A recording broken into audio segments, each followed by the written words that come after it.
Sometimes all a father wants is a place his child can call home.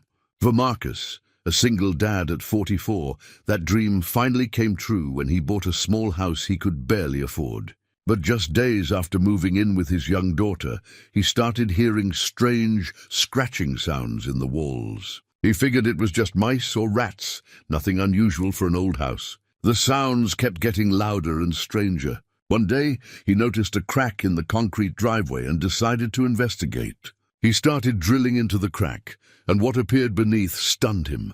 A hidden entrance with a ladder leading down into darkness. There was a secret basement no one knew existed, right under his driveway. What was hidden down there and why? Before we jump back in, tell us where you're tuning in from, and if this story touches you, make sure you're subscribed because tomorrow I've saved something extra special for you.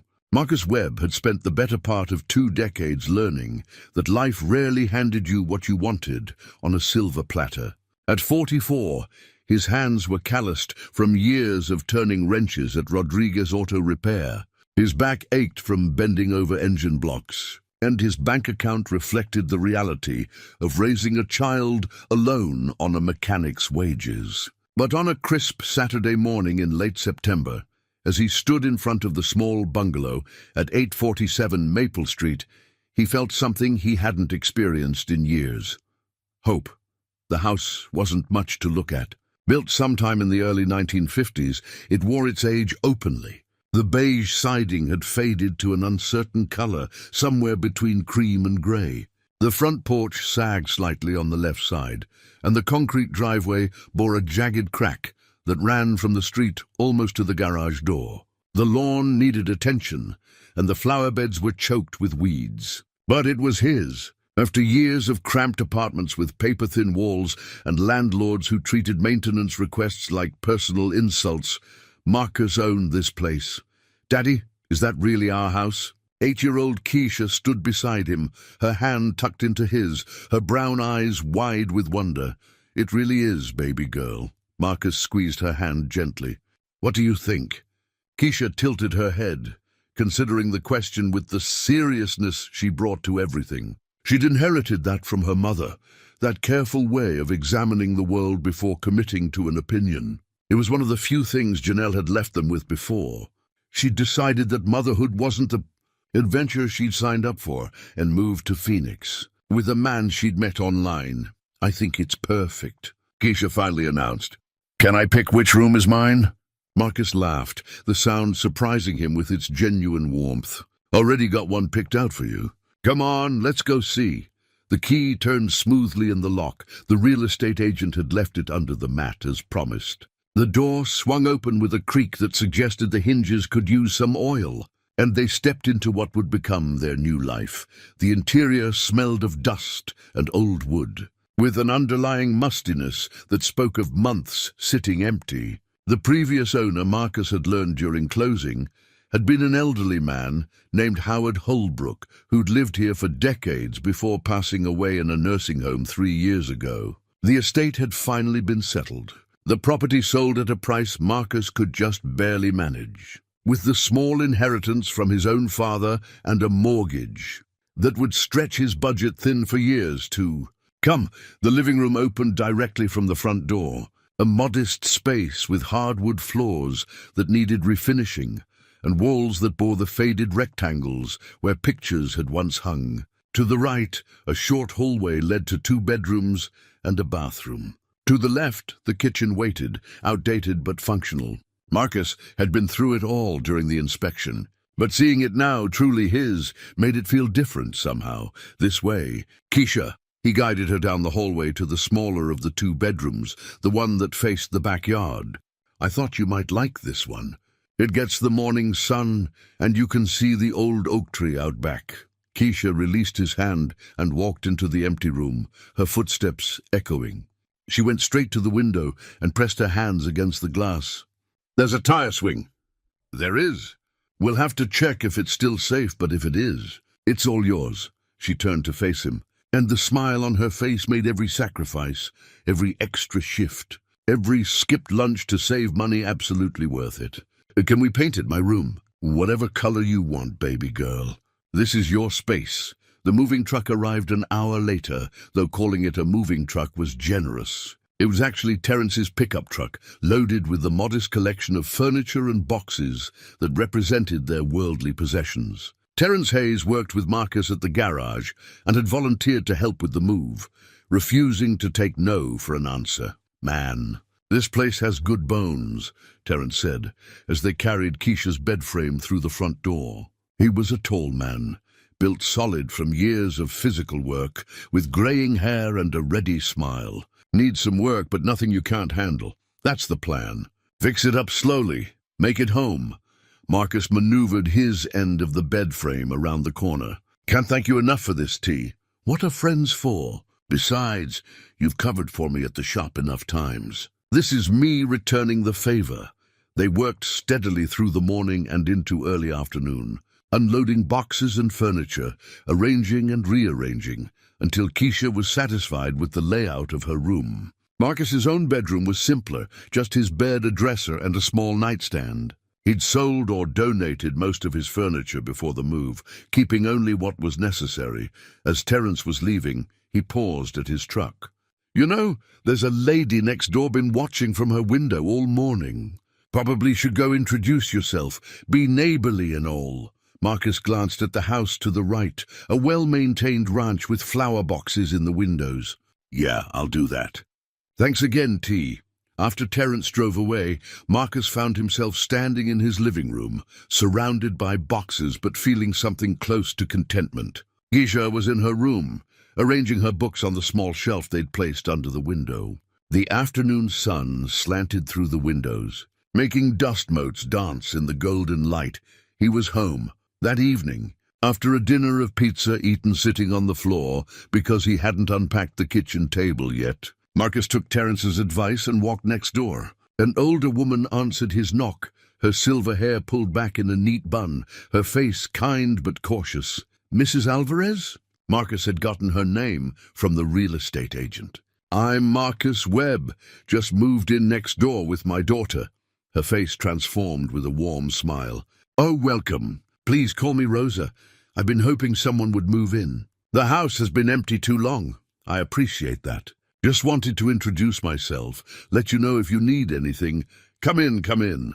I have fresh coffee, and I won't take no for an answer." She stepped back, gesturing him inside. Marcus found himself seated in a cozy kitchen, accepting a cup of coffee and a generous slice of tres leches cake, while Rosa Alvarez told him about the neighborhood. She'd lived here since 1965, she explained, and had watched the street change over the decades. Families came and went, children grew up and moved away, but the bones of the community remained solid. Mr. Holbrook, the man who owned your house, he was a good neighbor. Quiet man, kept to himself mostly, but always ready to help if you needed it. She paused, her expression growing distant. Lived there over 60 years, can you imagine? Since the house was built? That's a long time, Marcus agreed. Must have seen a lot of changes. Oh yes, this was a different world back then. She seemed about to say more, then changed direction. But you'll be happy there. It's a good house, solid, built to last. When Marcus returned home, Keisha was already in bed, exhausted from the excitement of the day. He tucked her in, kissed her forehead, and whispered, "Sweet dreams in your new room, baby girl." In his own room, Marcus lay awake for a while, listening to the sounds of the house settling around him. Every house had its own voice, he knew. Creaks and groans, the whisper of wind finding gaps in old windows, the tick of cooling pipes. He catalogued these sounds, learning the language of his new home. He was almost asleep when he heard it, a faint scratching sound, like something moving inside the walls. He opened his eyes, listening. There it was again, distant but distinct. Mice probably, or rats. Old houses always had them. He'd have to deal with that soon, get some traps, maybe call an exterminator. The scratching stopped. Marcus closed his eyes and drifted off, telling himself it was nothing to worry about. Just one more thing on the long list of repairs and improvements he'd tackle once they were settled in. Just mice in an old house.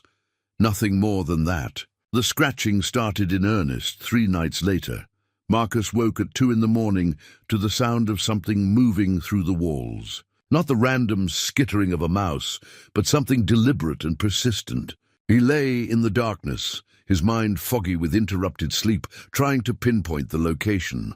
The sound seemed to move, traveling from somewhere near the living room toward the back of the house. He got up, careful not to wake Keisha, and walked through the house with a flashlight. The beam cut through the darkness, illuminating the still unpacked boxes stacked along the walls. He pressed his ear against the drywall in different locations, following the sound. When he reached the kitchen, it stopped. Marcus stood there in his boxer shorts and t-shirt, feeling foolish. It was just an animal. Old houses attracted them. Warmth, shelter, sometimes food if they could find it. He'd call someone in the morning, but the next night it happened again. And the night after that.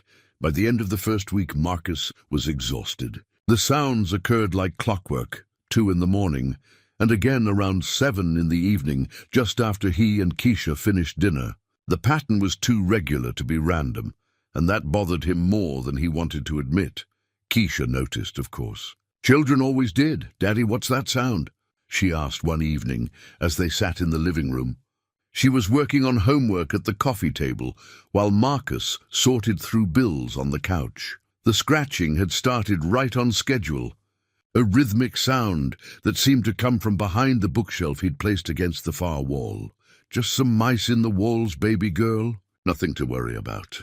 I'm going to take care of it. It doesn't sound like a mouse." Keisha's pencil hovered over her math worksheet. "It sounds bigger." Marcus set down the electric bill he'd been staring at without really seeing. "What do you mean, bigger?" She tilted her head, listening with that intense focus she brought to everything. "Mice sound like this."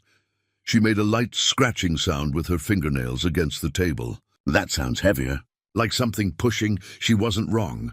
Marcus had been thinking the same thing, but hadn't wanted to admit it. "Could be a raccoon. They get into attics sometimes. We have an attic. A small one. I'll check it tomorrow."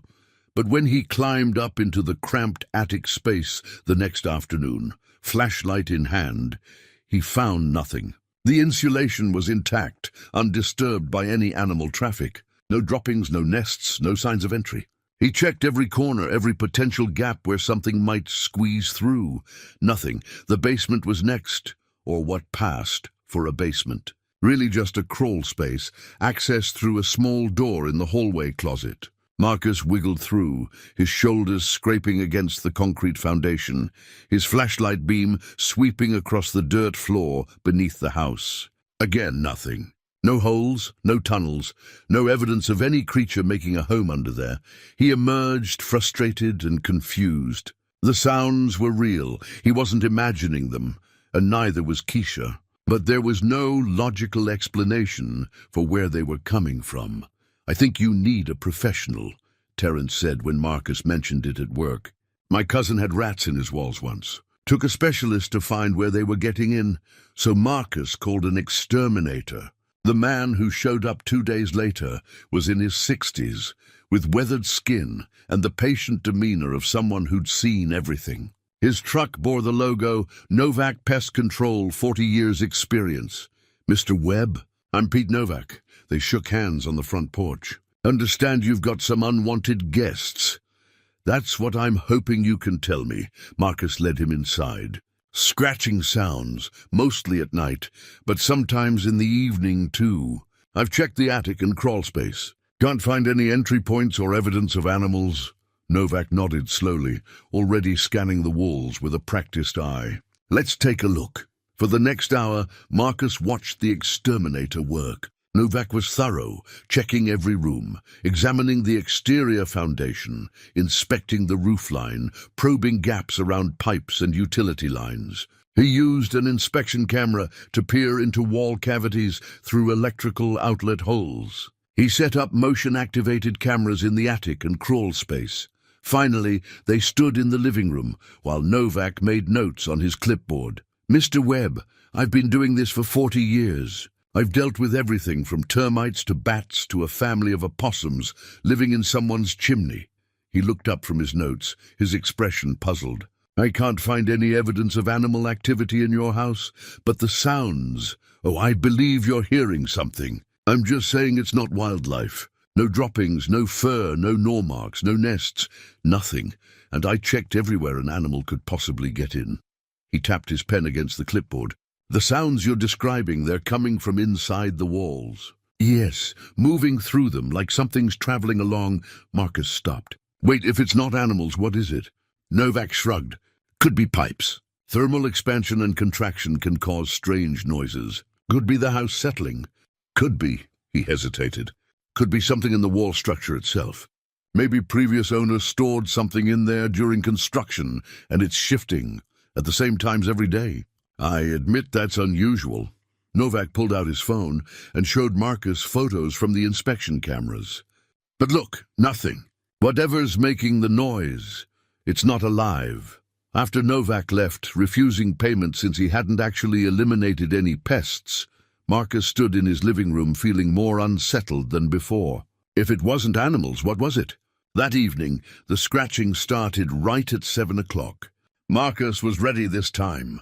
He'd borrowed a stethoscope from Terence's wife, who was a nurse, and he pressed it against various sections of wall, trying to pinpoint the exact location. The sound was loudest against the wall between the living room and kitchen. He could hear it clearly through the stethoscope, not just scratching, but something else too. A rhythmic quality, almost like tapping. 3 long scratches, pause, 2 short ones, pause, 3 long again. Marcus pulled the stethoscope away from his ears, his heart beating faster. That wasn't random. That was a pattern. Almost like, no, he was being ridiculous. Houses made noises. There was a logical explanation, but then Keisha appeared in the doorway, her homework in hand. Daddy, why does the sound come from there? She pointed at the wall. There's no room behind there. Marcus frowned. What do you mean? Come here. She led him to the kitchen, counting her steps. See? 1, 2, 3, 4, 5 steps from the door to the window. Then she took him back to the living room. Now count from this wall to the kitchen door. Marcus counted.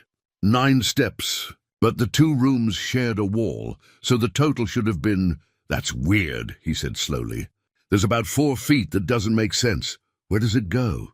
That was the question, wasn't it? Marcus examined the wall more carefully. It looked solid, standard drywall painted white. But when he knocked on it, the sound was different from the other walls. Hollow, not just hollow the way walls normally were, but deeper somehow. He went outside, walked around the house measuring with his eyes. The dimensions didn't quite add up. There was space unaccounted for. Back inside, he studied the crack in the driveway through the front window. It ran almost perfectly parallel to the front wall of the house. He'd assumed it was just normal concrete settling, but now he wondered. Late that night, after Keisha was asleep, Marcus went outside with a flashlight. He knelt beside the crack, examining it more closely. It wasn't like a typical crack from settling or frost heave. The edges were too clean, too straight. He ran his fingers along it, feeling where the concrete on one side was slightly higher than the other, as if something glinted in the flashlight beam. Marcus leaned closer. There, in the crack, something metallic reflected the light. He pulled a screwdriver from his back pocket and carefully worked it into the gap, prying gently. A small piece of concrete broke away, and with it came something else. Marcus picked it up, brushing away dirt and dust. It was a key. Old rusted with the number 7 stamped into the head. Marcus stood up slowly, the key heavy in his palm. He looked at the crack in the driveway, then at the house, then back at the key. This wasn't about mice in the walls. This was something else entirely. Someone had hidden this key here, deliberately, probably decades ago. And the scratching sounds, the missing space in the wall measurements, the strange patterns. His house was hiding something. The question was what, and whether he really wanted to find out. Marcus slept poorly that night, the key sitting on his nightstand like an accusation. Every time he closed his eyes, his mind raced with questions. Why would someone hide a key in a driveway crack? What did the number 7 mean? And what was behind that wall in his living room? By morning, exhaustion made his eyes burn, but he dragged himself out of bed anyway. He had to get Keisha to school and himself to work. Normal life didn't stop just because your house was keeping secrets. You looked tired. Daddy, Keisha observed over breakfast. Her spoon paused halfway to her mouth. Milk dripping back into her cereal bowl. Didn't sleep great, baby girl. But I'm okay. He forced a smile. How about you? Sleep all right? Yeah, the scratching didn't happen last night. Marcus realized she was right.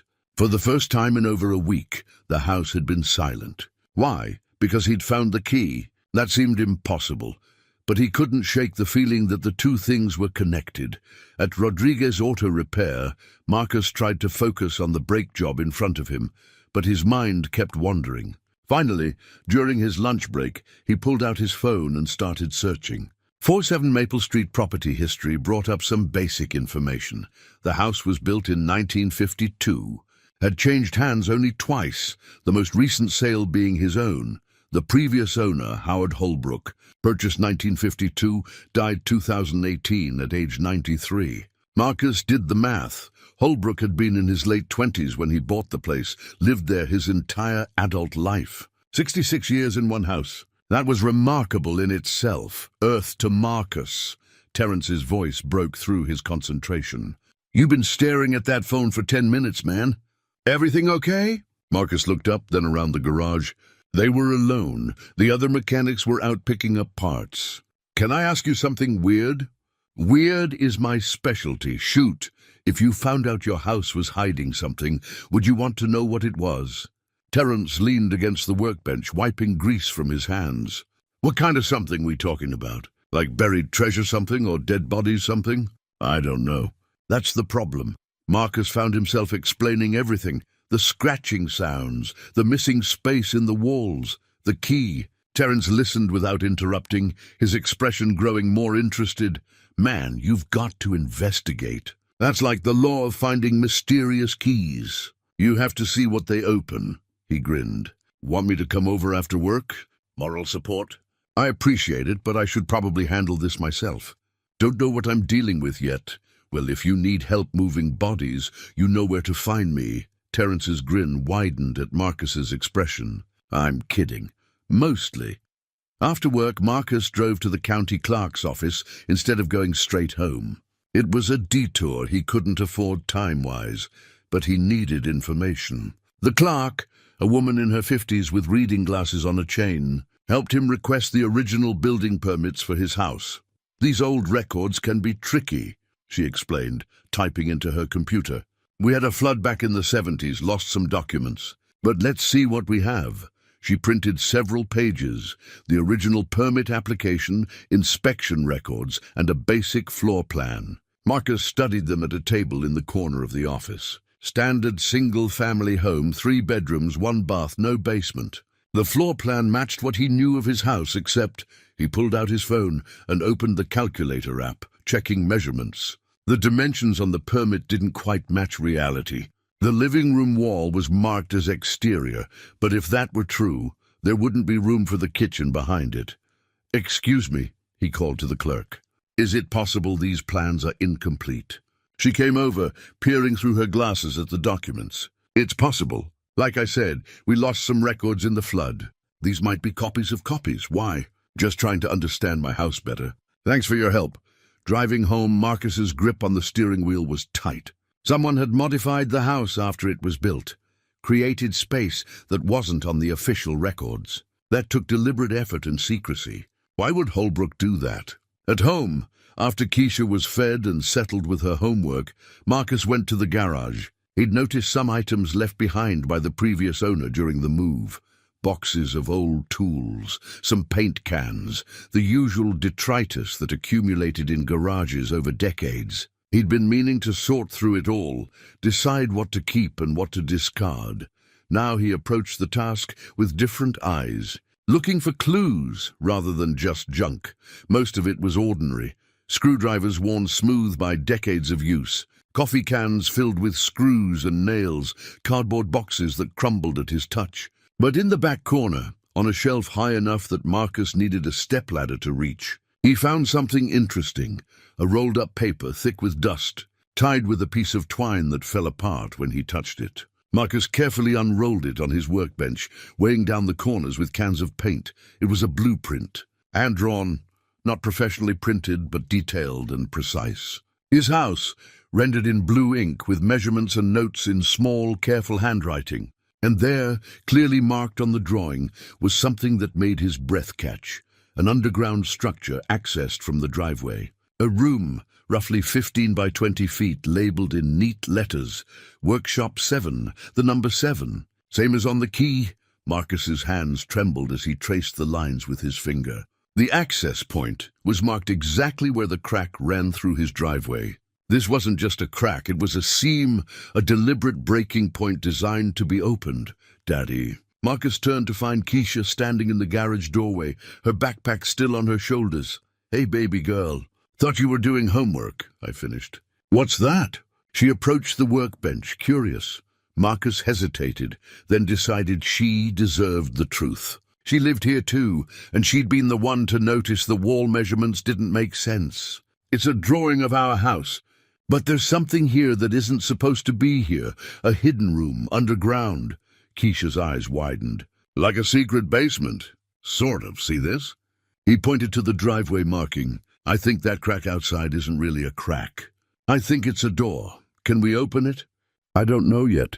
Need to borrow some equipment, do this safely. He looked down at her serious face. Are you scared? She considered the question carefully. A little, but also curious. Why would Mr. Holbrook hide a room? That's what I want to find out.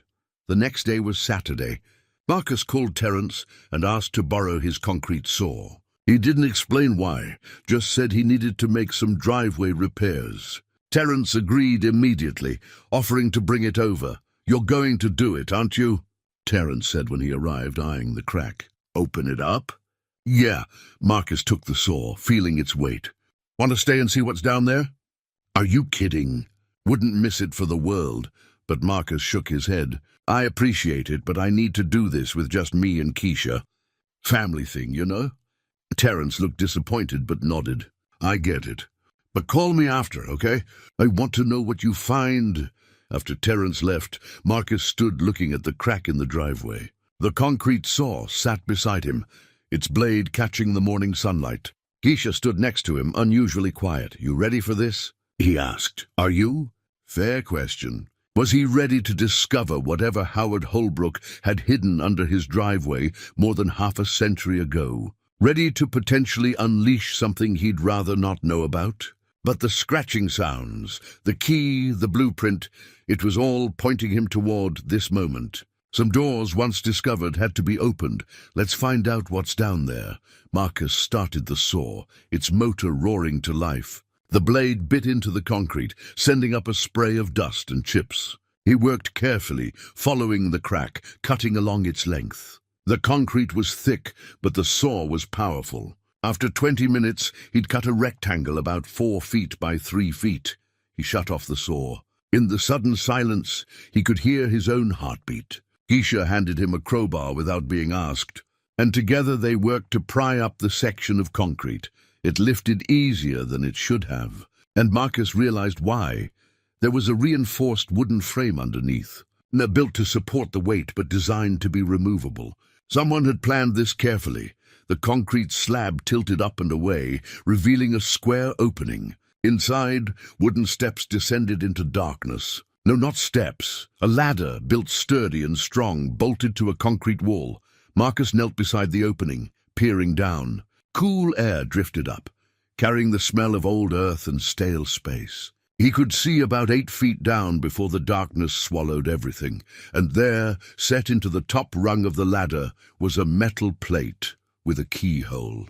The number 7 was stamped beside it. Marcus pulled the rusted key from his pocket. His hand shook slightly as he inserted it into the lock. It resisted at first, decades of rust fighting him, but then click, the lock turned. The ladder shifted slightly, and Marcus realized the whole assembly had been secured in place. Now it was free to use. Daddy? Keisha's voice was small. What's down there? Marcus looked at the darkness waiting below, then at his daughter's worried face. I don't know, baby girl, but I'm going to find out. Marcus stood at the edge of the opening, looking down into the darkness that had been sealed beneath his driveway for who knew how many years. Every instinct told him to be careful, to call someone official, maybe the police, maybe a building inspector. But something deeper, some primal curiosity, urged him forward. "I want you to stay up here," he told Keisha firmly. "This might not be safe, but Daddy—" "No arguments, baby girl. I need to know you're okay while I check this out." He pulled out his phone, turned on the flashlight. "Actually, go ask Mrs. Alvarez if she can sit with you for a bit. Tell her I'm doing some work on the house." Keisha's face showed her disappointment, but she nodded and headed next door. Marcus watched her knock, saw Rosa Alvarez answer, and usher her inside with a concerned glance in his direction. He waved to show everything was fine, though he wasn't sure that was true. Once Keisha was safe, Marcus gathered supplies, his phone, a larger flashlight from the garage, a rope that he tied around his waist and secured to his truck's trailer hitch just in case. He wasn't taking chances with a ladder that might be 50 or 60 years old.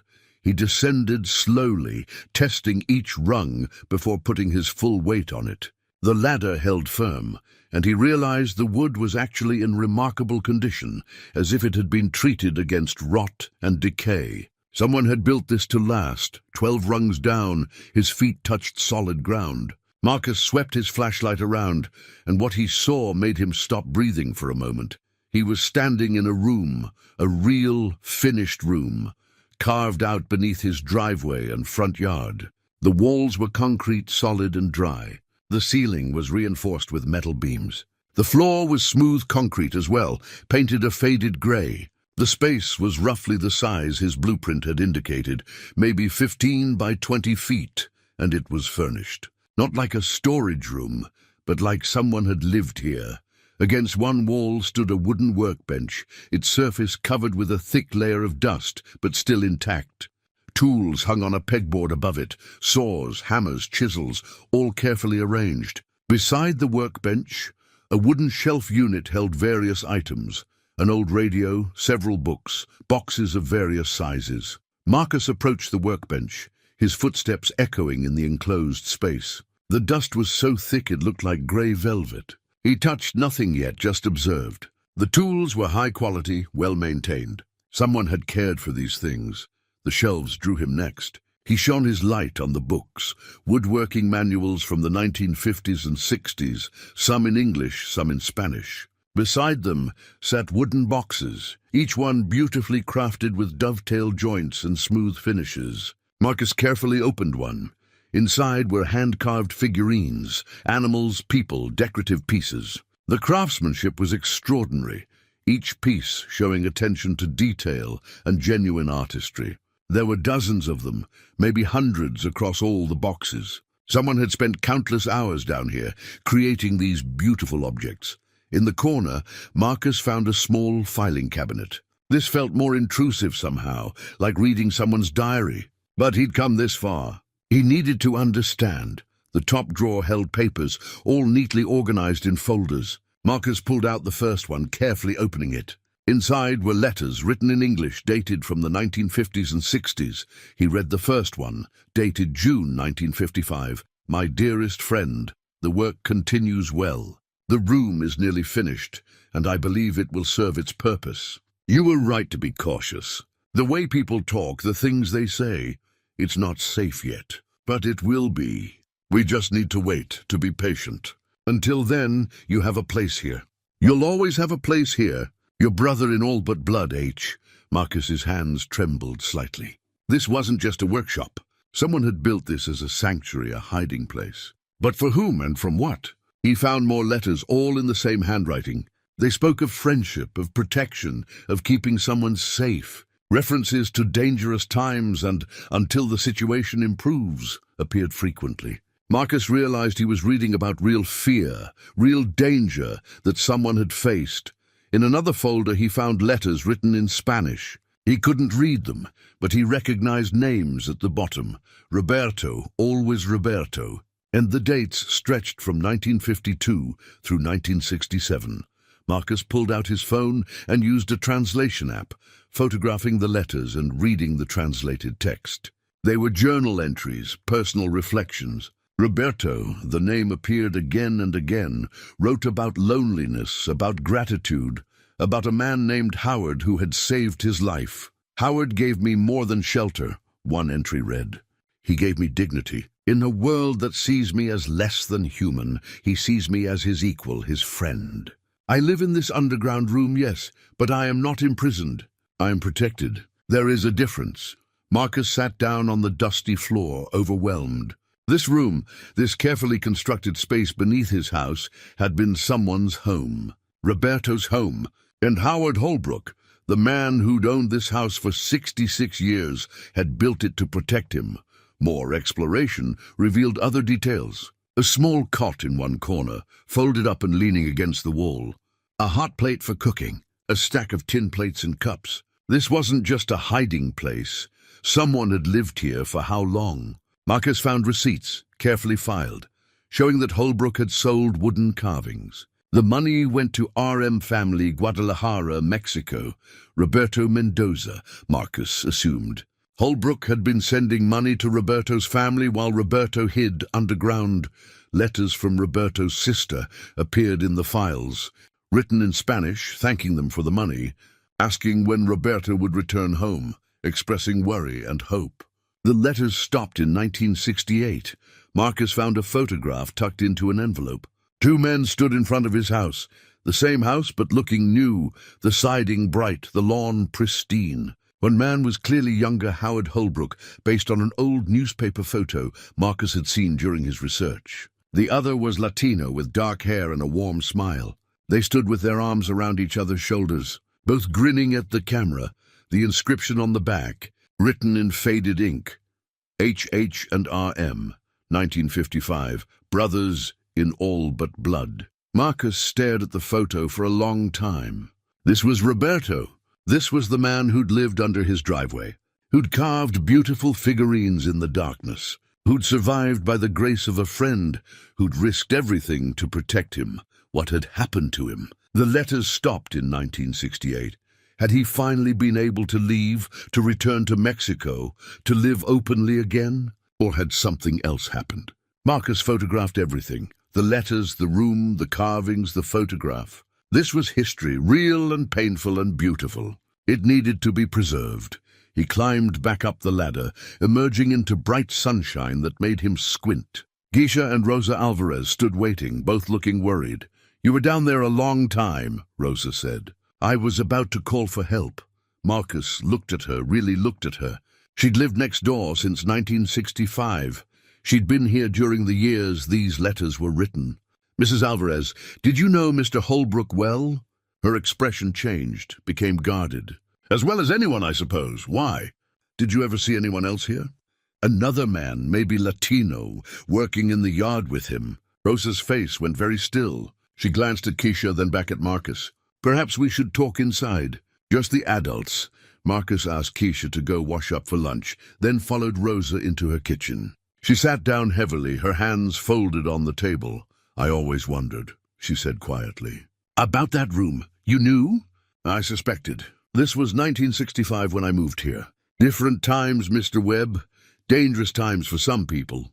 She looked up at him. "I saw two men sometimes working in the yard together. They were careful, but I noticed. And then one day, there was only Mr. Holbrook. I never asked. It was safer not to ask. What was his name?" "The other man?" "Roberto." Rosa's eyes were distant, remembering. "Roberto Mendoza. He was kind, always polite on the few occasions we spoke. And then he was gone. People assumed he'd been deported, or maybe he'd moved away. No one questioned it. What happened to him?" Rosa shook her head slowly.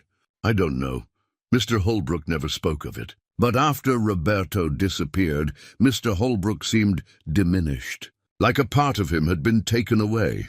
He lived in that house another 50 years, but I always thought he was waiting for something that never came." Marcus felt the weight of those words. 50 years of waiting, of grief, of keeping a secret. And now that secret was his to carry. "There's more down there," Marcus said. "Letters, personal things. I think Roberto's family should know what happened to him." Rosa nodded slowly. "That would be the right thing to do. But finding them after all this time, that won't be easy." "No," Marcus agreed. "But I have to try." That evening, after Keisha was in bed, Marcus returned to the underground room. He sat on the floor, surrounded by decades-old letters and photographs, trying to piece together a story that mattered, that had been hidden too long. Whatever it took, he was going to find Roberto's family. He was going to tell them their relative had been loved, protected, and valued. That his life had meant something. It was the least he could do for the man who'd lived beneath his driveway, creating beauty in the darkness. Over the following weeks, Marcus became a man possessed. He spent his evenings in the underground room, carefully cataloguing every letter, every document, every carved piece.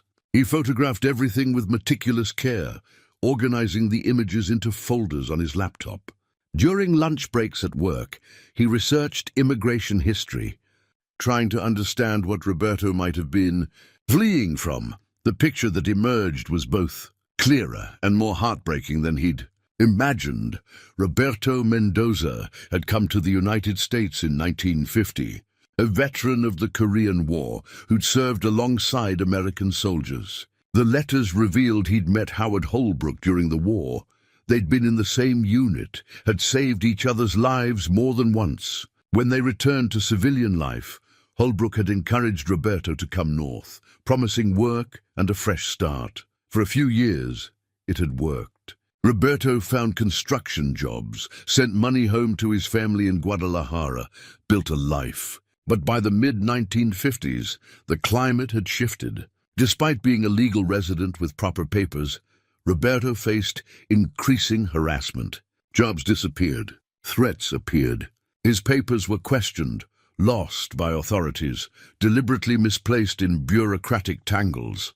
One letter from 1964 detailed an incident that had clearly been the breaking point. Roberto had been attacked outside a job site, beaten badly enough to require hospital care. The police had done nothing. Holbrook's letter in response was filled with protective rage and determination. "I'm building something," Holbrook had written. "A place where you'll be safe until this madness passes. I won't let them destroy you, my brother. I won't." And so the underground room had been born. Constructed in secret, mostly at night, with Holbrook doing the work himself to avoid questions. Roberto had moved in sometime in late 1965, living there intermittently at first, above ground when it seemed safe. Below, when the threats increased, the letters showed Roberto's struggle with the arrangement. He was grateful, but also ashamed, hating that he needed to hide like a criminal when he'd done nothing wrong. Holbrook's responses were always gentle, always reassuring. "This doesn't diminish you. It reveals the sickness of the world, not any weakness in you." Marcus found himself reading and rereading these letters late into the night, sitting on his living room couch while Keisha slept. The friendship between these two men was profound, deeper than most people experienced in a lifetime. They'd saved each other in war, and Holbrook had continued saving Roberto in peace. The woodworking had been Roberto's salvation, the letters revealed. Unable to work legally, unable to show his face in public without risk, he'd poured his energy and creativity into carving. The figurines were his way of maintaining dignity, of producing something beautiful in the darkness. Holbrook had sold the pieces quietly, through contacts, never revealing who'd made them. The money went to Roberto's family, a sister named Luz in Guadalajara, who had 3 children and a husband who died young. Roberto's letters to her were filled with careful lies about his circumstances. He was doing well, he wrote. Working hard, saving money, would come home soon, but he never did. The last letter from Roberto was dated March 1968. It was addressed to whoever finds this room, and Marcus had discovered it tucked into a carved wooden music box. He'd found on a high shelf. The music box itself was extraordinary, decorated with intricate folk art patterns, obviously a labor of love. When Marcus carefully wound it, the mechanism still worked, playing a tune he didn't recognize, but that sounded distinctly Mexican. Later he'd learn it was Cielito Lindo, a traditional song. Roberto's letter explained everything. "If you are reading this, then I have left this place one way or another. I write this in case I do not survive what comes next, so that someone might understand the truth of what happened here. My name is Roberto Mendoza. I have lived in this underground room for nearly 3 years, protected by the kindest, bravest man I have ever known. Howard Holbrook saved my life not once but many times. He gave me shelter when the world above wanted to destroy me simply for existing in the wrong place with the wrong color skin. But this is no life, living in darkness. Howard and I have made a plan. We have saved money. I will drive north in his truck, cross into Canada, start a new life where papers matter less than the man carrying them. Howard will report the truck stolen a day later, giving me time to reach safety. If something happens to me on this journey, please tell Howard this was not his fault.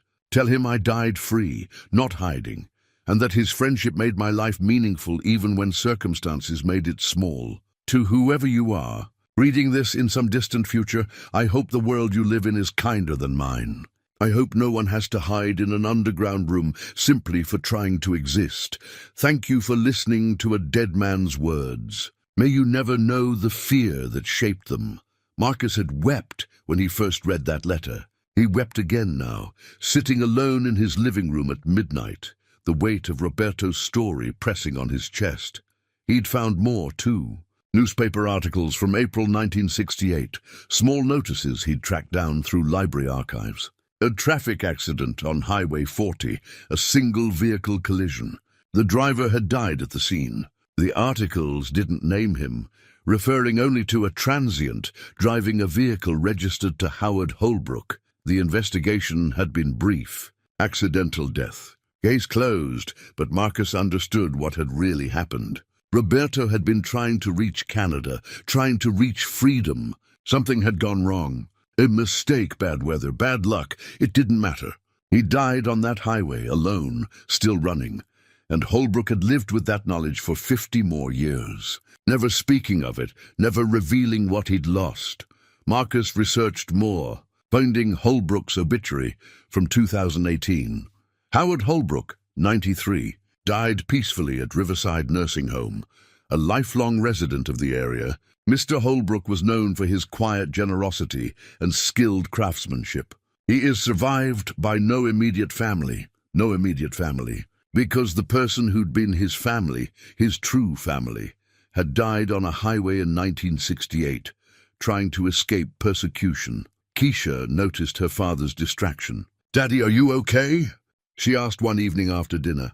"You seem sad." Marcus pulled her onto his lap, holding her close. "I'm learning about the people who lived in our house before us. Their story is sad, but also beautiful. Does that make sense?" "I think so. Like when we read that book about the dog who died saving his owner. Sad, but also brave." "Exactly like that, baby girl. Sometimes the most important stories are the ones that hurt." She was quiet for a moment, then, "Are you going to find Roberto's family?" "I'm going to try. They deserve to know what happened to him. That he was loved, that he mattered. Will they be mad? That he died?" Marcus considered this carefully. Maybe sad, angry, confused, all of it. "But I hope they'll also be glad to know the truth. That's better than wondering forever." That night, Marcus drafted a letter in English, then used an online service to have it professionally translated into Spanish. He addressed it to the last known location in Guadalajara from Roberto's letters, though he knew the chances of anyone still living there after 50 years were slim. The letter was difficult to write. How did you tell a family that their relative had died alone decades ago, trying to escape to safety? How did you explain that he'd lived underground for years, hidden like a criminal, despite having done nothing wrong? In the end, Marcus focused on what mattered most. Roberto had been loved. He'd been protected. He'd created beautiful things. His life had meaning and value, even when the world tried to strip those things away. Howard Holbrook had given him sanctuary, and that sanctuary had been built on genuine friendship and care. He included his phone number, his email address, and several photographs, the picture of Roberto and Holbrook together, and images of some of Roberto's carved figurines. Marcus mailed the letter, knowing it would probably disappear into the void. 57 years was too long. People moved, died, forgot. The chances of this reaching anyone who remembered Roberto Mendoza were microscopically small, but he had to try. Days turned into weeks. Marcus fell into a routine: work, parenting, maintaining the house, and spending time in the underground room. He'd started to think of it differently now, not as a hidden room, but as a memorial. He cleaned it carefully, organized Roberto's belongings with respect, treated it like the sacred space it had been. The scratching sounds had stopped completely. Marcus realized they'd ceased the moment he found the key, as if the house itself had been trying to tell him something, trying to ensure Roberto's story wouldn't remain hidden forever. Mrs. Alvarez helped when she could, sharing memories of the neighborhood in the 1960s, filling in details that brought the era to life. She'd been a young woman then, newly arrived from Puerto Rico herself, understanding from personal experience the casual cruelty that people like Roberto faced. "We didn't talk about it," she explained one afternoon over coffee in Marcus's kitchen. "It wasn't safe to notice certain things, to ask certain questions. You kept your head down, you survived. That's how it was. Do you think anyone else knew? About the room?" Rosa considered this. Maybe some suspected. But knowing and acknowledging are different things. Better not to know in those times, safer. Marcus thought about that. A whole neighborhood implicitly choosing not to see, not to ask. Not from malice, but from self-preservation. It made him both sad and angry, though he understood it too. Then, 6 weeks after he'd mailed the letter, his phone rang with an international number. Marcus stared at his phone for 3 rings before his hand stopped shaking enough to answer. "Hello, Mr. Webb." The woman's voice was accented, but her English was clear and careful. "My name is Valentina Cruz. I'm calling from Guadalajara. I received your letter about my uncle Roberto." Marcus sat down hard on his couch, his heart hammering. "Mrs. Cruz, thank you for calling. I wasn't sure the letter would reach anyone. It took some time. The address you had was old, but the postal worker knew my cousin, who knew my mother's old house, had been sold to a family who had our phone number. Small miracles." She paused. "You said you found my uncle's belongings. You said he lived in a room under your house." "Yes, I found everything: letters, his carvings, photographs. Mrs. Cruz, your uncle was an incredibly talented artist. The things he made are beautiful." There was a long silence. When Valentina spoke again, her voice was thick with emotion. "We thought he forgot about us. He sent money for years, letters every few months, and then nothing. My mother, his sister Luz, she waited her whole life to know what happened. She died in 1995 without ever learning the truth." Marcus closed his eyes. "I'm so sorry. I wish I could have found you sooner. Tell me everything, please. Whatever you know about his life, about how he—" Her voice broke. "About how he died." For the next hour, Marcus told her everything. He read her portions of the letters, described the underground room, explained the historical context as best he understood it. He told her about Howard Holbrook's protection, about Roberto's woodworking, about the plan to escape to Canada that had gone so tragically wrong. Valentina wept quietly through much of it. When Marcus finished, she was silent for a long moment. "I was 8 years old the last time I saw Tio Roberto," she finally said. "He came to visit before he left for the United States. He gave me a wooden doll he'd carved, told me he'd send for us once he made enough money. I still have that doll. I'm 68 years old and I still have it." Marcus felt his throat tighten. "He never stopped thinking about you. The letters to your grandmother, his sister, they were full of love and longing. He wanted to come home, but he couldn't because people wouldn't let him be." There was anger in her voice now, righteous and raw.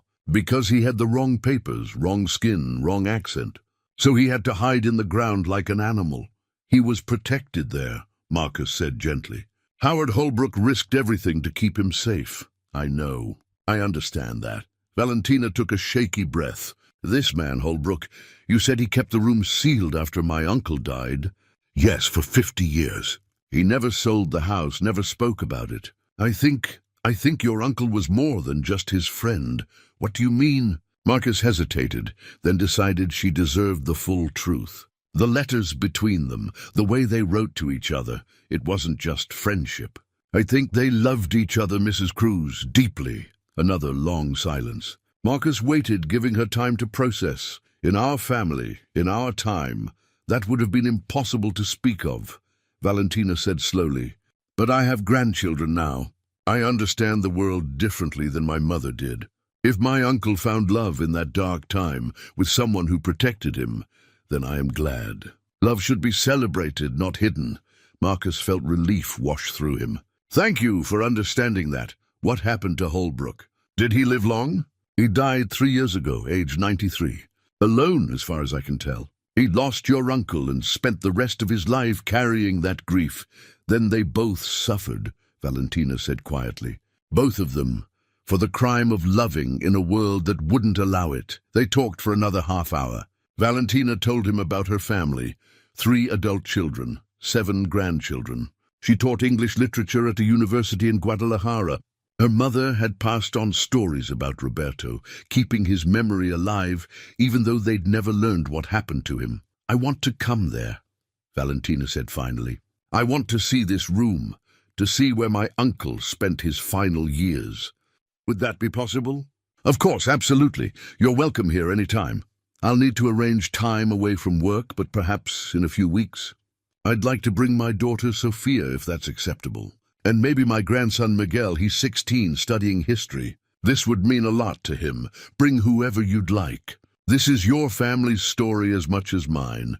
After they hung up, Marcus sat in the quiet of his living room, processing everything. In 3 weeks, Roberto's family would be here. They would descend into that underground room and confront the reality of what their relative had endured. Marcus needed to prepare, needed to make sure everything was preserved properly. The next day, he contacted the local historical society. A woman named Patricia Brennan came out to look at the room, and her reaction confirmed what Marcus had suspected. This was historically significant. This needs to be documented, she said, standing in the underground space with her camera. Not just the room, but the letters, the carvings, everything. This is living history, Mr. Webb, a testament to a time we'd rather forget, but desperately need to remember. I want it preserved, Marcus said. But respectfully, this was someone's home, someone's sanctuary. It's not just an exhibit. I understand completely. We can help with that. Proper archival storage for the documents, climate control, security. And if you're willing, we could arrange for scholars to study this, to ensure Roberto Mendoza's story is told properly. Over the following weeks, Marcus worked with the Historical Society to document everything. Professional photographers came through. Historians examined the letters. Experts evaluated the carved pieces. The story began to leak out into the community. A mysterious room, a hidden history, a tale of friendship and survival. The local newspaper requested an interview. Marcus agreed, but insisted they wait until Roberto's family had visited, until they'd had a chance to see the room themselves. Some stories needed to be told in the right order, with the right people present. Keisha helped prepare the house for visitors. Together they cleaned, organized, made sure the guest bedroom was ready. She was excited about meeting Miguel, the grandson who was close to her age. Well, 8 years older, but still young enough to relate to. What if they're sad when they see the room? She asked one evening. They probably will be, Marcus admitted, but maybe also grateful. Sometimes sadness and gratitude go together, like when you talk about Grandpa. You're sad he's gone, but happy you had him. Exactly like that, baby girl. The night before Valentina was due to arrive, Marcus went down into the room one final time to make sure everything was ready. He'd set up better lighting, installed a dehumidifier to protect the documents, arranged Roberto's carvings on the shelves so they could be properly appreciated. He stood in the center of the space, slowly turning in a circle, taking it all in. This room had been built with love, lived in with dignity, sealed with grief, and now would be opened with understanding. Roberto's story would finally be told, his life finally acknowledged. I hope I'm doing right by you, Marcus said to the empty room. Both of you, Roberto and Howard. I hope you'd be okay with this, with people knowing. The room was silent, but it felt different now. Not lonely anymore, not hidden. The scratching sounds, had been the house itself, Marcus believed, trying to make sure its secrets didn't die with the men who'd created them. He climbed back up into the evening air. Tomorrow would bring answers, closure, and connection. Tomorrow, the past would finally meet the present. Marcus went inside and pulled out his phone, scrolling through the photographs he'd taken of Roberto and Howard together. Two young men, arms around each other's shoulders, grinning at the camera without any idea of the tragedy that awaited them. "She's coming," he whispered to the photograph. "Your niece is coming to see what you built, to understand who you were. You won't be forgotten, Roberto. Not anymore." He set the phone down and went to check on Keisha, finding her already asleep with a book on her chest. He carefully removed it, marked her page, and tucked her blanket around her shoulders. Tomorrow they would welcome strangers who weren't really strangers at all. Tomorrow they would share their home with the family that should have been able to share it all along. Tomorrow, justice delayed would finally arrive. 57 years late, but still meaningful. Marcus settled into his own bed, exhausted but unable to sleep. His mind raced with questions and concerns. What would Valentina think of the room? Would she be angry that Roberto had been forced to hide? Would she understand the complexity of what Howard had done, the protection and the isolation that came with it? And there was something else, something Marcus hadn't mentioned to Valentina yet, something he'd discovered in the last few days while preparing the room. Something that changed everything about the legal ownership of his house. That conversation could wait until she arrived. Some things needed to be said face to face, with honesty and openness. Marcus finally drifted off near dawn, his dreams filled with underground rooms and old photographs, with scratching sounds that transformed into whispered voices saying, "Tell our story. Please tell our story." He woke with Keisha shaking his shoulder. "Daddy, they'll be here in 2 hours. We need to get ready." And so they did, preparing to welcome the past into their present, to bridge 57 years with understanding and compassion. The doorbell rang at exactly 10 o'clock. Valentina Cruz was smaller than Marcus had imagined, barely 5 feet tall, with silver-streaked hair pulled back in a braid.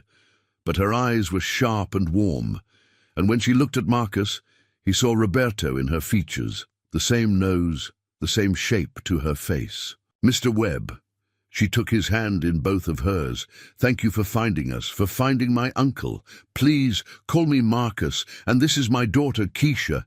Keisha stepped forward, suddenly shy. "Hello." "Hello, sweet girl." Valentina's smile was genuine. "Thank you for sharing your home with us." Behind her stood a woman in her 40s, Sophia, clearly Valentina's daughter, with the same intelligent eyes, and a teenage boy, tall and lanky, who Marcus assumed was Miguel. They gathered in the living room, and for a few minutes there was awkward small talk, the flight, the hotel, the weather. Then Valentina set down her teacup and looked directly at Marcus. "I'd like to see the room now, if that's all right." Marcus nodded. "Of course, it's outside under the driveway. I should warn you, it's emotional. Take whatever time you need." They walked out together, all of them, and stood around the opening Marcus had cut in the concrete. He'd installed a more permanent cover now, with a hatch that could be opened easily. The ladder had been reinforced, made safe for regular use. Marcus descended first, turning on the lights he'd installed. Then he helped Valentina down, her hands trembling slightly as she climbed. Sophia and Miguel followed, with Keisha and Rosa Alvarez, who'd come to offer support, remaining above ground. Valentina stood at the bottom of the ladder, not moving, just looking. Her hand covered her mouth, and tears streamed down her face. "He lived here," she whispered. "My uncle lived in this room." Marcus stayed silent, letting her process. Sophia put an arm around her mother's shoulders, her own eyes wet. Valentina walked slowly through the space, touching the workbench, running her fingers over the tools. She picked up one of the carved figurines, a small bird with spread wings, and held it like something sacred. "He made these in the darkness," she said. "Created beauty while hiding from the world." She found the photograph Marcus had carefully placed on a small shelf, the one of Roberto and Howard together. She picked it up, studying it intently. "They look happy," she said. "In this moment, they look happy." "I think they were," Marcus said quietly. "As happy as they could be, given the circumstances." Valentina read some of the letters Marcus had preserved in protective sleeves. She sang along softly when Marcus played the music box, recognizing Cielito Lindo immediately. Miguel took photographs with his phone, documenting everything with a historian's careful attention. After an hour, they climbed back up. Valentina looked exhausted, but also relieved, as if a weight she'd carried for decades had finally been lifted. Back in the living room, Marcus knew he couldn't delay any longer. He needed to tell them what he'd found. "Mrs. Cruz, Valentina, there's something else I need to show you." He pulled out a folder he'd been keeping in his bedroom. "I found this a few days ago, hidden in the underground room. I wanted to wait until you were here to discuss it." He discovered it behind a false panel in the concrete wall, a cavity so cleverly disguised that he'd only found it by accident while installing the dehumidifier. Inside had been a metal deed, box, fireproof and watertight, preserved perfectly over the decades. Marcus opened the folder now and spread documents across his coffee table. Valentina leaned forward, her expression confused. "What is this?" "Property documents. Legal papers." Marcus took a breath. "In 1965, Howard Holbrook amended the deed to this house. He added Roberto's name as co-owner. They owned it together, 50-50. Valentina's eyes widened. "But how?" "There's more." Marcus pulled out another document. A life insurance policy, with Roberto listed as beneficiary, bank accounts in both their names. "And this," he showed her the most significant document, his hands shaking slightly. "A marriage license from San Francisco, 1964. The room went completely silent. Valentina stared at the document, then looked up at Marcus. "They were married?" "Yes. Before it was legal in most places, they found a way, and Holbrook made Roberto a legal owner of this property. When Roberto died, his share should have passed to his heirs, to his family." Marcus met her eyes. "Valentina, legally speaking, half of this house belongs to you and your family." Valentina looked shocked. Sophia leaned in, examining the documents with wide eyes. Miguel whispered something in Spanish. "I don't understand," Valentina said. "If this is true, how did you buy the house?" "The title company missed it. The documents were filed, but somehow got lost in the system, probably during that flood in the 70s that damaged so many records. The trust designation was never properly maintained. When Holbrook died and the estate was settled, nobody knew about Roberto's ownership stake." Marcus pulled out one more document, a letter from a lawyer dated 1972. Holbrook tried to find Roberto's family after he died. He wanted to honor the arrangement, wanted the property to go to Roberto's relatives, but he couldn't locate anyone. Eventually, the lawyer advised him that without heirs coming forward, the property would default to him alone. But Holbrook never changed the deed. He left it as is, hoping someday someone would find it. "And you did," Valentina said softly. "I did. Which means—" Marcus paused, choosing his words carefully. "Which means my purchase of this house may not be legally valid. You have a legitimate claim to at least half of it, maybe more. A lawyer could argue that the entire property should pass to Roberto's heirs." The silence stretched out. Marcus could hear his own heartbeat, could see Keisha watching from the doorway with worried eyes. Finally, Valentina spoke. "You're saying we could take this house from you. I'm saying it's legally yours, or at least partly yours. I won't fight it. It would be wrong to keep something that rightfully belongs to your family."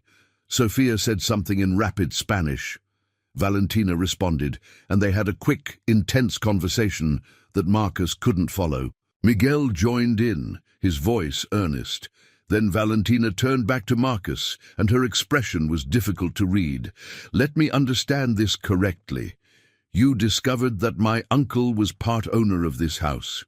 You realized that my family has a legal claim, and instead of staying quiet about it, hoping we'd never find out, You're telling us directly. Yes, even though it means you could lose your home, the home you worked so hard to buy, where you're raising your daughter. Marcus nodded. It's the right thing to do. Your uncle and Howard Holbrook wanted this property to go to Roberto's family. I can't ignore that, even if it costs me everything. Valentina stared at him for a long moment, then looked around the room, at the house Roberto had helped own, had lived beneath, had died trying to return to. My uncle, she said slowly, spent years hiding in the dark because the world wouldn't accept him. Howard Holbrook risked everything to protect him. They built a life together despite impossible circumstances. She stood up, walked to the window, looked out at the quiet street. They wanted this house to be a sanctuary, a place of safety. She turned back to Marcus. You and your daughter need sanctuary too. Different circumstances, different challenges, but the same fundamental need for a place to call home. Mrs. Cruz, she held up a hand. Let me finish. You found my uncle's story. You honored it. You sought out his family when you could have just kept silent. You've treated his memory with dignity and respect. She paused. Taking this house from you would not honor his memory. It would betray the very values he stood for. Kindness, compassion, helping those who need help. Marcus felt his throat tighten. You don't have to. I know I don't have to, but I want to. Valentina looked at her daughter and grandson, who both nodded. We don't need this house. We have homes in Mexico, we have lives there, but you need it. Keisha needs it, and I think my uncle would want it this way. There has to be something, Marcus said.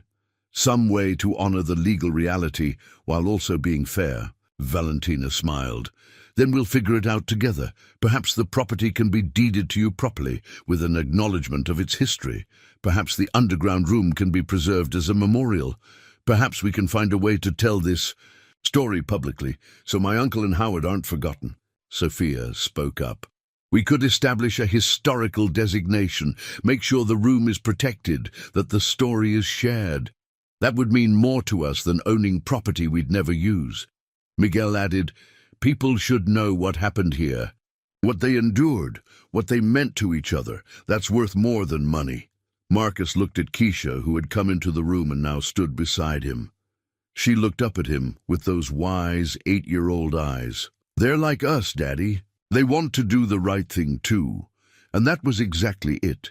This wasn't about legal claims or property rights. It was about carrying forward the values that Roberto and Howard had lived by. Compassion, sacrifice, love. Thank you, Marcus said, his voice rough with emotion. Thank you for understanding. Valentina came over and took his hand. No, Mr. Webb, thank you for finding my uncle, for finding us, for giving us the gift of knowing what happened to him. That's worth more than any house. The next 2 days felt like a whirlwind. Marcus contacted his friend Lawrence Bryant, an attorney who'd helped him with the house purchase.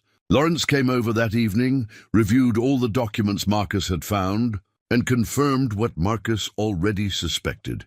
The situation was legally complex, but morally clear.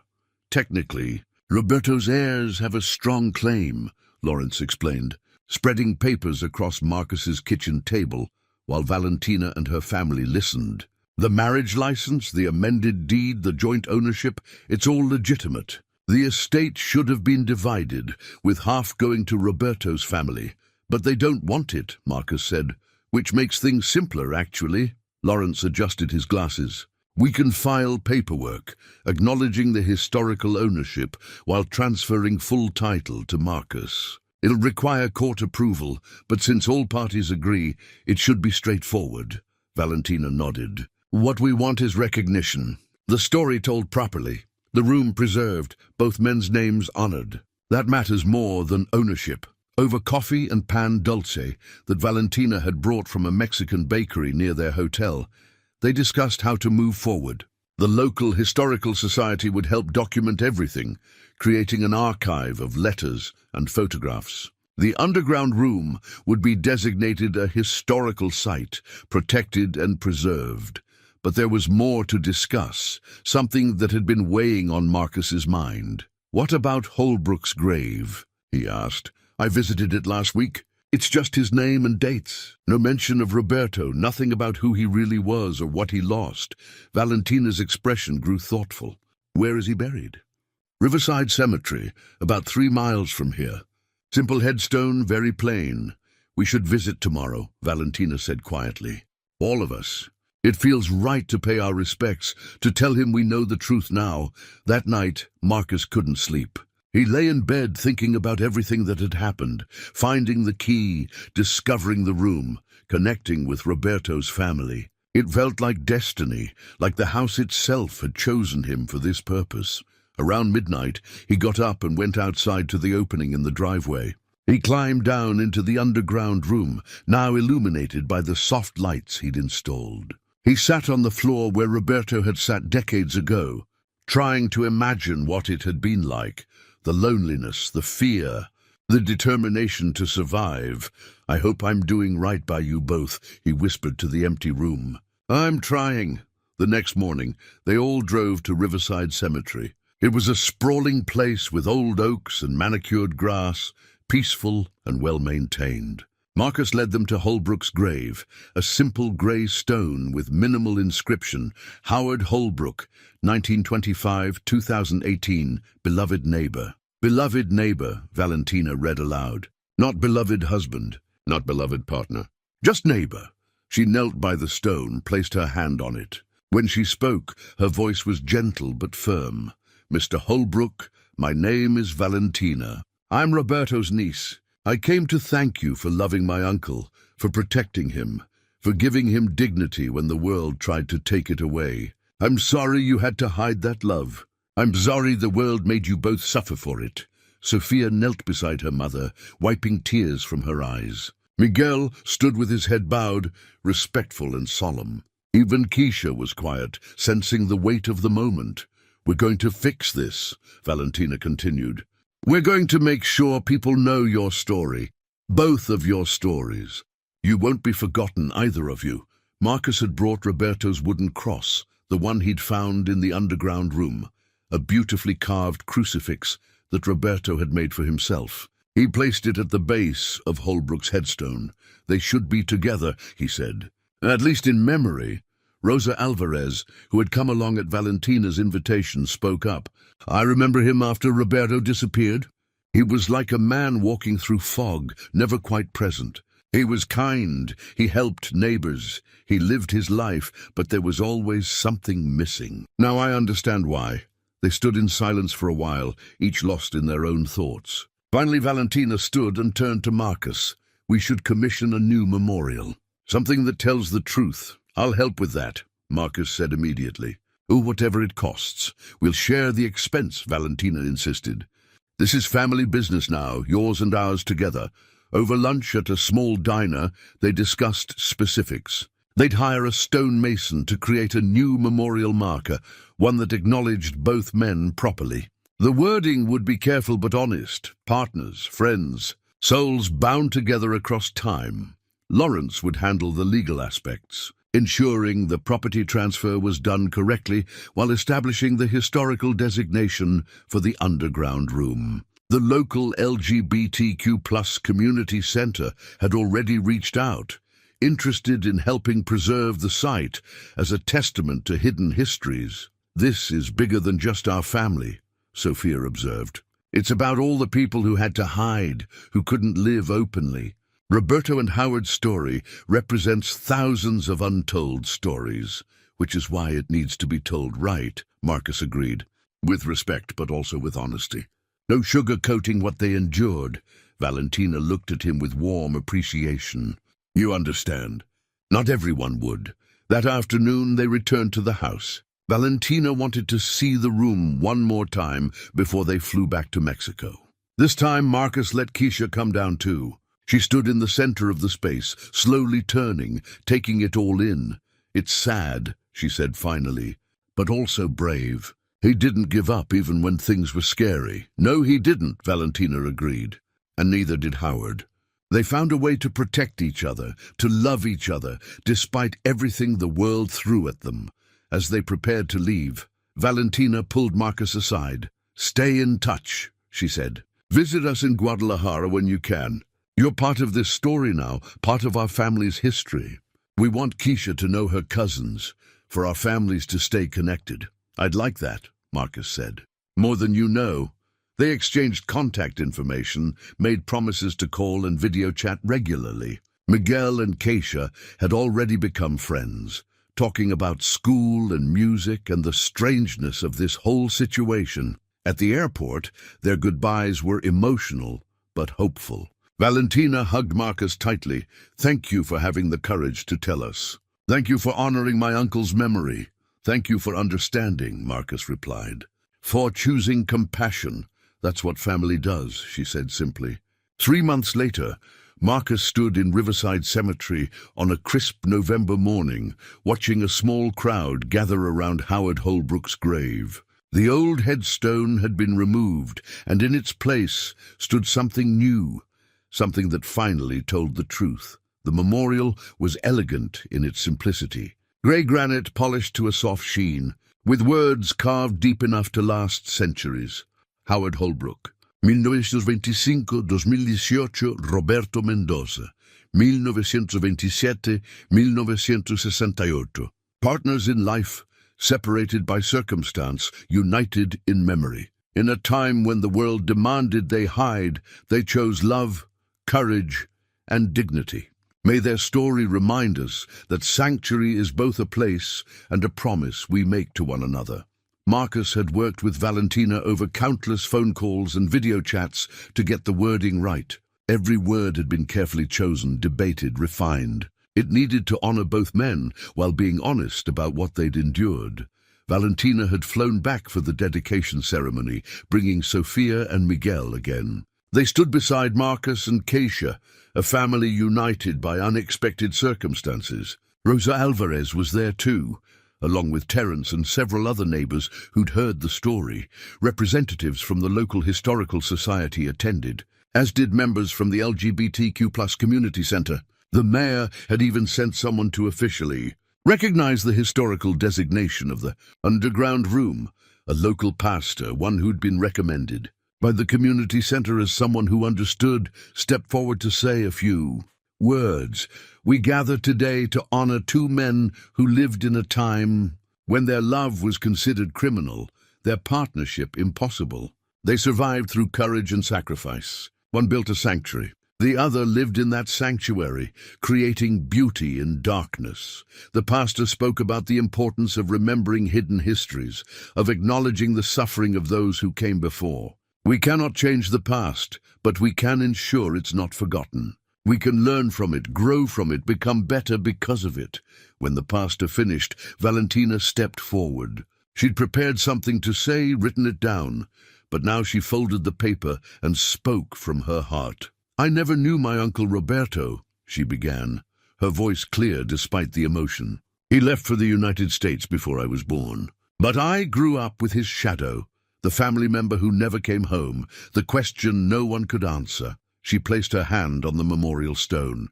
Now I know his story. I know he was brave. I know he was loved. I know he created beautiful things with his hands and touched lives in ways he never got to see. And I know that Howard Holbrook gave him something precious, the gift of being seen, of being valued, of being protected. Valentina's voice wavered. To love someone is to risk everything for them. Howard did that. He risked his reputation, his safety, his entire life to protect my uncle. And when Roberto died trying to reach freedom, Howard carried that grief alone for 50 years. She looked at Marcus. Then a single father and his daughter moved into their house. And instead of ignoring the scratching sounds in the walls, instead of covering up the mysteries they found, they chose to seek the truth. They chose to honor a story that wasn't even theirs. Marcus felt his throat tighten as she continued. Marcus Webb is the kind of person Howard would have respected, the kind of person Roberto would have called friend, because when faced with a choice between keeping a secret that benefited him or revealing a truth that might cost him everything, he chose truth. The crowd murmured appreciatively. Marcus felt Keisha squeeze his hand. So we dedicate this memorial not just to 2 men who loved each other in impossible times, Valentina concluded, but to everyone who builds sanctuaries for others, everyone who protects the vulnerable, everyone who says, "You are safe here, you are valued here, you belong here." She stepped back, and Sophia moved forward, carrying a cloth bundle. She unwrapped it carefully, revealing one of Roberto's carved figurines, a dove with spread wings, symbol of peace and freedom. "This belonged to my great-uncle," Sophia said. "He made it in that underground room, in the darkness, when he couldn't fly free himself. We're leaving it here, so a piece of him can finally rest beside the man who loved him." She placed the carving at the base of the memorial. Miguel added a bouquet of marigolds, traditional Mexican flowers, for honoring the dead. Then Marcus stepped forward, Keisha beside him. He'd brought something too, the photograph of Roberto and Howard together, the one from 1955 that showed them young and hopeful, arms around each other's shoulders. He'd had it professionally preserved in a weatherproof frame.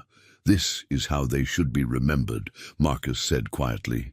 "Not hiding, not separated, but together, happy, the way they deserve to be."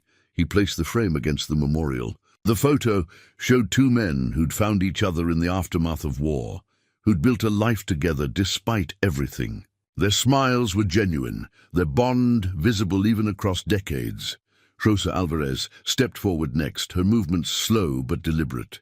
"I lived next door for 53 years. I saw things I never spoke about because it wasn't safe to see them. But I'm speaking now." Her voice grew stronger. "Howard Holbrook was a good man. He helped neighbors, fixed things, never asked for anything in return. I didn't know about Roberto, not really, but I suspected. And I stayed silent." She paused, tears streaming down her weathered face. "That silence was wrong. We were all wrong. Everyone who saw and didn't speak, who suspected and didn't ask. We let fear make us complicit. So I'm speaking now for the record, for history. Howard Holbrook loved Roberto Mendoza. He protected him, honored him, grieved him. And that love was beautiful and right, no matter what the law said at the time. The crowd was silent, moved by her confession and testimony. Other neighbors stepped forward one by one, adding their own small tributes. Flowers, candles, words of respect. The ceremony concluded with a moment of silence. Marcus stood with his eyes closed, feeling the November wind on his face, thinking about the two men who'd started this whole journey. They'd never know that their story would eventually be told, that their love would finally be acknowledged. But somehow, Marcus hoped they knew, hoped they felt the recognition, the honor, the justice finally served. Afterward, people lingered, taking photos, reading the inscription, talking quietly among themselves. The Historical Society representative approached Marcus with information about the plaque that would be installed at the house, officially designating the underground room as a historical site.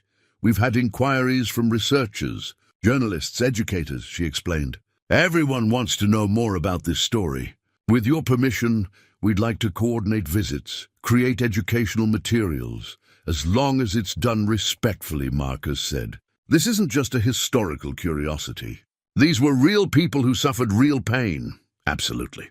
We'll make sure of that." As the crowd dispersed, Marcus and Valentina stood together before the memorial, neither speaking, just being present in the moment. Finally, Valentina said, "Thank you for all of this. Thank you for letting me be part of it. Your family now." "That's not going to change." The courthouse was quieter than Marcus expected. He'd imagined something more dramatic, a packed courtroom, maybe opposition from some distant relative or legal complication.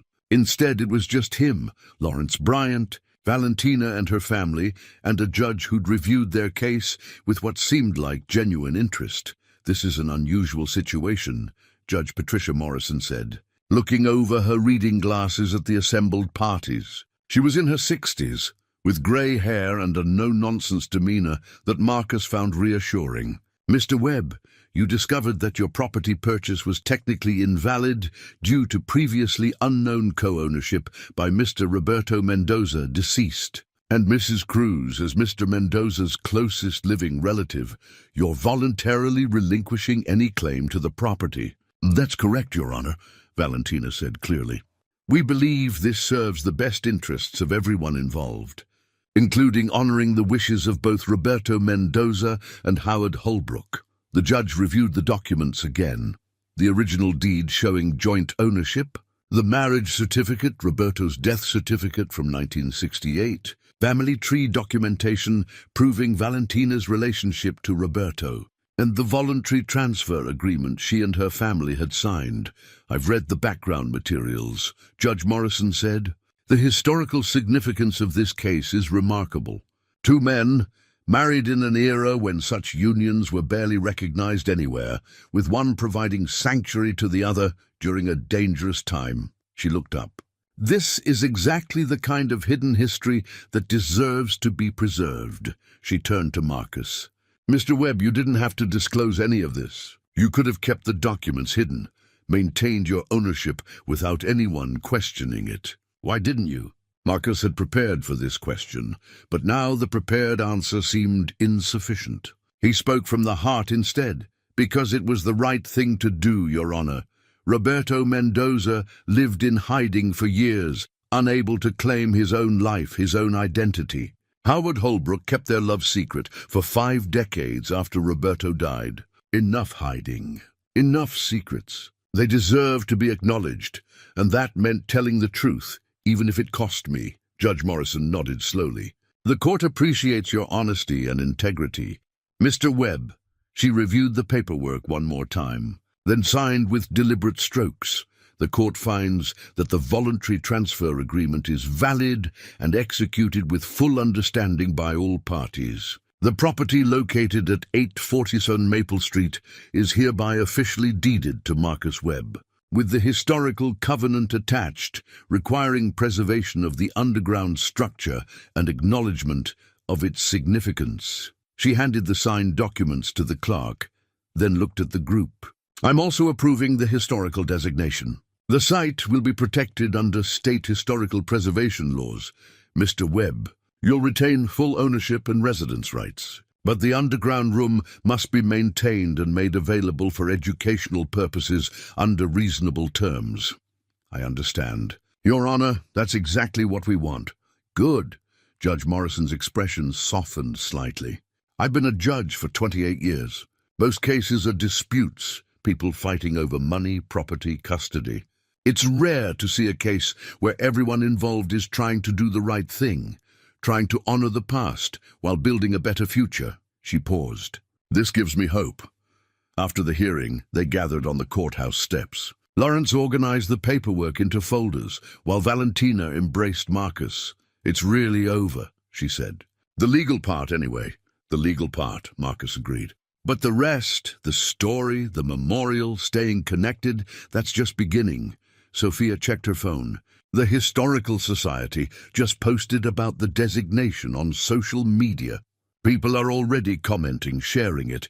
Miguel showed them the screen. Dozens of comments were appearing, people moved by the story, sharing their own experiences of hidden histories, of family secrets finally revealed, of love that had to hide. Look at this one, Miguel said, reading aloud. My grandfather was gay but never came out. He died alone, and we never knew the truth until we found letters after he passed. This story gives me hope that his life mattered too. There are hundreds like this. Marcus felt the weight of responsibility. This wasn't just about Roberto and Howard anymore. It was about everyone whose stories had been buried, whose lives had been erased or ignored. That evening, back at the house, Marcus made dinner while Keisha set the table. Valentina's family had returned to their hotel to pack. They were flying home the next morning, but they'd be back for dinner in an hour. Daddy, is everything really okay now? Keisha asked, carefully arranging forks and knives. Yeah, baby girl. Everything's okay. The house is legally ours, the room is protected, and Roberto and Howard's story will be told properly. Are you going to miss Mrs. Cruz and her family? Of course. But they'll visit, and maybe we'll go see them in Mexico sometime. That's how family works. You stay connected even across distances. Keisha was quiet for a moment, thinking. We have a big family now. Bigger than before, Marcus smiled. We do. Pretty amazing, isn't it?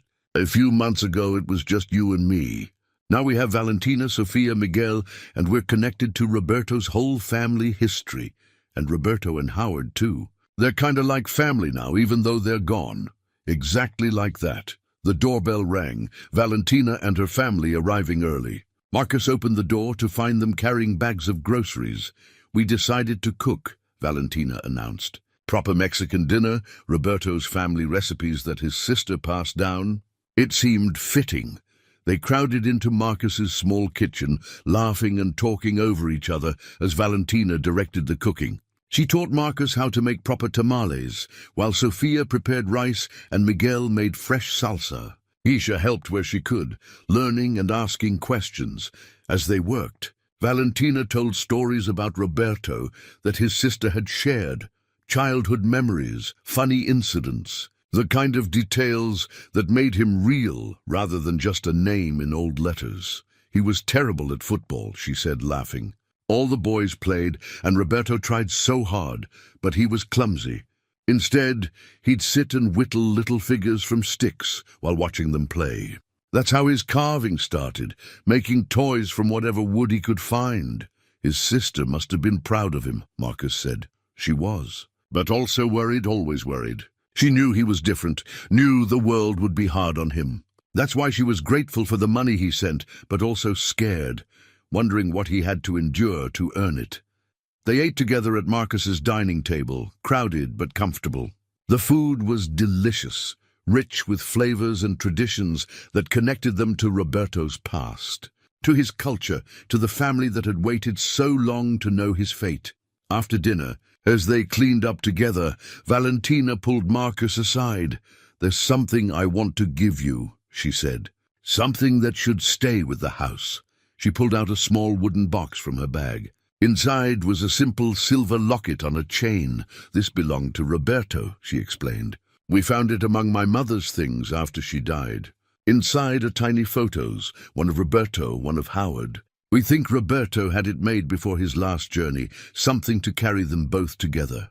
Marcus opened the locket carefully. The photos were small but clear, Roberto looking serious but peaceful, Howard caught mid-smile. On the back was an inscription, "Siempre juntos," always together. "This should be part of the memorial in the underground room," Valentina said. A reminder that even when separated, they carried each other. Marcus's vision blurred with tears. "Thank you. I'll keep it safe. I know you will. That's why we trust you with all of this." 6 months had passed since the memorial dedication, and spring was transforming the neighborhood. Marcus stood in his front yard, watching Keisha help Mrs. Alvarez plant flowers in the beds along the fence. The driveway had been repaired properly around the access hatch, which was now marked with a small bronze plaque, "Historical Site, Sanctuary Room, 1965. Life had found its rhythm again, but everything felt different now, richer somehow, more connected. The underground room had been officially opened to visitors by appointment, managed through the Historical Society. School groups came monthly, learning about hidden histories and the courage it took to love in dangerous times. Local college students writing papers on LGBTQ+ history requested access. Families dealing with their own discovered secrets reached out, finding comfort in Roberto and Howard's story. Marcus had become something of an accidental educator, leading tours and answering questions. At first it had felt strange, but now he understood it was part of honoring the story, keeping it alive, making sure it meant something beyond just preservation. "Daddy!" Keisha called. "Mrs. Alvarez says these are the same kind of flowers that were here when Mr. Holbrook lived here." Marcus walked over. Rosa was kneeling in the dirt despite her age, her hands sure and practiced as she settled marigolds into the soil. "He always planted marigolds," she explained. "Every spring. I never knew why, but now I understand. They're traditional Mexican flowers for remembering the dead." He was remembering Roberto all those years. Marcus knelt beside them, helping press soil around the flowers. "Then we'll keep planting them, every spring in Roberto's memory." Inside, his phone buzzed with a video call. Valentina's face appeared on the screen, smiling broadly. "Marcus." "Perfect timing. I wanted to show you something." She turned the phone camera to show a small museum exhibit in Guadalajara. There, beautifully displayed, were Roberto's letters and several of his carved figurines, the ones Valentina had taken back to Mexico. The local historical museum created this, she explained. They're telling Roberto's story here too, as part of a larger exhibit on migration and hidden histories. Miguel helped write the text. Marcus felt pride swell in his chest. That's incredible. Roberto's story being told on both sides of the border, as it should be. He belonged to both places. Valentina paused. Have you decided about this summer? The invitation still stands. We're coming, Marcus confirmed. Keisha's already counting the days. She's been learning Spanish. Miguel's been teaching her over video calls. Wonderful. Sophia is already planning everything you should see. After they hung up, Marcus stood in his living room, looking around. The house felt lived in now, truly his. Keisha's artwork covered the refrigerator. His tools organized in the garage. Photos on the walls, including now the one of Roberto and Howard, framed and honored. That evening, after Keisha was asleep, Marcus descended into the underground room. He'd started coming down here once a week or so, just to sit quietly, to think. The space no longer felt sad or haunted. Instead, it felt peaceful, sanctified by the truth that now filled it. He'd arranged everything carefully. Roberto's workbench still held his tools, preserved under glass. The carved figurines were displayed on the shelves, each labeled with information about when it was made. The letters were stored in archival boxes, with copies available for researchers. The wooden music box sat on a small shelf, and next to it, in a place of honor, was Roberto's silver locket. Marcus picked up the locket, opened it to look at the two faces inside. Roberto and Howard, forever young, forever together in this small piece of silver. Your story's being told, Marcus said quietly to the photos. People know now. They understand what you meant to each other, what you sacrificed, what you built together. He set the locket back carefully. And Keisha and I, we're taking care of this place, making it a real home again, the way you both wanted it to be. A sanctuary, not from the world this time, but a sanctuary that welcomes the world in, that teaches what you learned about love and courage. Marcus climbed back up into the evening air. The neighborhood was quiet, houses lit from within, families settling in for the night. His house, Roberto and Howard's house, stood among them, no longer hiding its secrets, but sharing its truth. Inside, he checked on Keisha one more time. She slept peacefully, her bookshelf now holding a Spanish-English dictionary alongside her other books. On her wall, she'd hung a small print of Roberto's carved dove, the one that symbolized freedom. Marcus settled into his own bed, feeling the kind of tiredness that came from a full, meaningful day. Tomorrow he had work at the garage, then a tour group coming to see the room in the evening. Weekend plans included video calling with Miguel to practice Spanish. Normal life, but shot through with purpose. He thought about how much had changed since that first night when he'd heard scratching in the walls. He'd bought a house looking for shelter, for stability, for a place to raise his daughter. Instead, he'd found a story that needed telling, a family that needed closure, and a purpose he hadn't known he was seeking. The house had chosen him. He believed that now. Chosen him to be the one who'd listen to its scratching messages, who'd dig beneath the surface, who'd honor what had been hidden too long, before sleep took him. Marcus whispered into the darkness, "Thank you for trusting me with this, for letting me be part of something bigger than myself." And in the quiet of the night, the house seemed to settle around him, solid and peaceful. No more scratching sounds, no more mysterious noises, just the gentle creaking of an old house breathing, its secrets finally told, its history finally honored. Marcus and Keisha were home, not just in the sense of having a roof overhead, but home in the deeper meaning, connected to past and future, to family both biological and chosen, to a story that would outlive them all.